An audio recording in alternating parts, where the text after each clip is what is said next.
आज हम लोग करेंगे बोट का एक हेडसेट नेकबैंड है जिसका हम लोग अनबॉक्सिंग करेंगे और ये हमको पड़ा आपका 999 में। ठीक है, ये बोट रोकर 205 है जैसे कि आप देख सकते हैं।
कुछ पैकेट में मिला है, देखते हैं क्या है।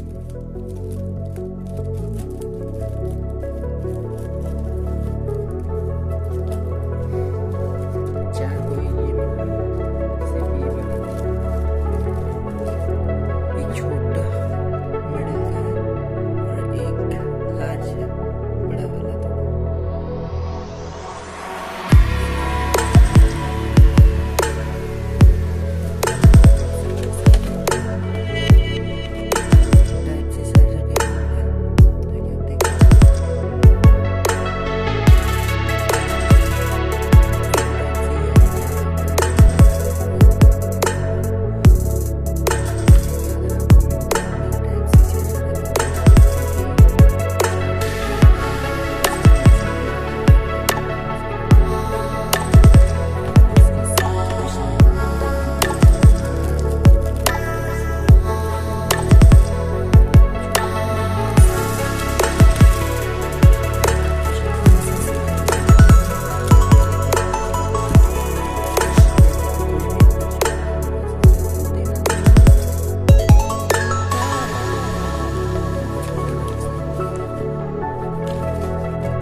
मैग्नेट भी काफ़ी बढ़िया है, पर यहाँ कुछ प्लास्टिक से लगा हुआ है जो कि हम कर देते हैं और ये अब काफ़ी बढ़िया दिख रहा है। इसमें भी है, इसको भी फोल्ड कर देते हैं।